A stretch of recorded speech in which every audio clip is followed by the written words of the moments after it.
महाराष्ट्र की राजनीति में शरद पवार को मठाधीश बोला जाता है। एक ऐसा लीडर जो राज्य की राजनीति में अपनी एक अलग ही धाक रखता है। एक ऐसा लीडर जिसने अपनी तमाम राजनीतिक गिरावट के बावजूद कभी भी राज्य की सत्ता पर काबिज महायुति के सामने घुटने नहीं टेके और आज उसी लीडर ने कमाल करके दिखा दिया है। अधेड़ उम्र से भी अधिक की दहलीज पर पहुंचे मुख्य एनसीपी चीफ शरद पवार के दिन अब महाराष्ट्र विधानसभा चुनाव से पहले बहुड़ने लगे हैं। 16-17 जुलाई को महाराष्ट्र सरकार में हिस्सेदार अजीत पवार गुट की एनसीपी को बड़ा झटका लगा है।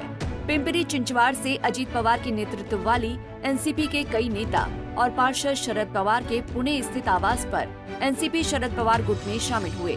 एनसीपी की पिंपरी चिंचवाड़ इकाई के प्रमुख अजीत गव्हाणे भी यहां पार्टी में शामिल होने वाले नेताओं में शामिल हैं। एनसीपी की पिंपरी चिंचवाड़ इकाई के 3 अन्य वरिष्ठ नेताओं ने भी 16 जुलाई को अजीत पवार की एनसीपी को छोड़ दिया था। महाराष्ट्र के पिंपरी चिंचवाड़ में 16 जुलाई को अजीत पवार की एनसीपी से 4 शीर्ष नेताओं ने इस्तीफा दे दिया था। हाल ही में हुए लोकसभा चुनावों में खराब प्रदर्शन के बाद अजीत पवार के नेतृत्व वाली पार्टी के लिए ये बड़ा झटका है, क्योंकि कुछ महीने बाद महाराष्ट्र विधानसभा का चुनाव भी होना है।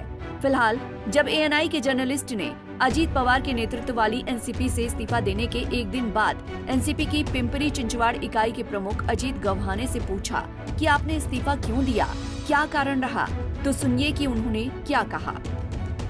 मैंने कल इस्तीफा दिया है। और कौन से पदाधिकारी थे जिन्होंने आपके साथ में इस्तीफा दिया? मेरे साथ कार्याध्यक्ष राहुल भोसले जो है उन्होंने इस्तीफा दिया।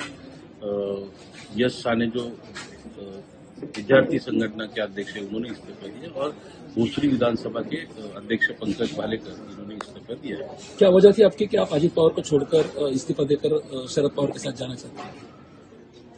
यहाँ आपने अगर देखा जाए पिंपरी चिंचवड़ सिटी को, तो इसको एक बहुत अच्छी तरह से डेवलपमेंट हुई थी, जिसमें पवार साहब का बहुत बड़ा योगदान रहा, अजीत दादा पवार साहब का बहुत बड़ा योगदान रहा। लेकिन 2017 से यहाँ पे पिंपरी चिंचवड़ में भारतीय जनता पार्टी की यहाँ पे पीसीएमसी में उनका जो रूलिंग वो कर रहे हैं, तो उस वक्त से पीसीएमसी में जो डेवलपमेंट हुई है वो गलत तरीके से, खास करके दूसरी कॉन्स्टिट्यूंसी में अगर आप देखें तो जिस तरह की डेवलपमेंट हुई उससे अगर देखा जाए तो यहाँ पे बहुत गलत तरीके के काम हुए हैं।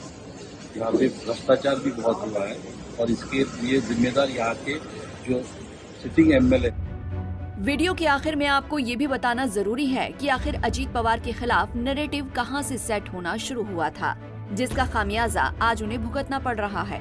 गौरतलब है कि पूरे भारत में बीजेपी की हर नीति, हर रणनीति में सही गलत का फैसला करने और उसमें हस्तक्षेप करने वाली विश्व की सबसे बड़ी धार्मिक और राजनीतिक संस्था राष्ट्रीय स्वयंसेवक संघ यानी कि आरएसएस से जुड़ी महाराष्ट्र में साप्ताहिक विवेक पत्रिका ने बीते लोकसभा चुनाव में महाराष्ट्र में बीजेपी के खराब प्रदर्शन के लिए अजीत पवार और उनके एनसीपी गुट के साथ गठबंधन को जिम्मेदार ठहराया है। इस पूरे प्रकरण को लेकर कुछ सवाल बहुत मुनासिब हैं कि क्या बीजेपी को इस बात की पहले जानकारी नहीं थी कि वो अजीत पवार के साथ धोखा खा सकती है। पूरा देश जानता है कि मुख्य एनसीपी पर मालिकाना हक शरद पवार का ही है, पर फिर भी उनके भतीजे अजीत पवार ने एनसीपी को तोड़ एक अलग गुट बनाकर उन्हें गिराने की भरसक कोशिश की, जबकि अब पासा पलट चुका है। इसका जीता जागता सबूत अजीत पवार के पास से शरद पवार के पास जाते नेता हैं। Bureau report, Punjab Kesari TV.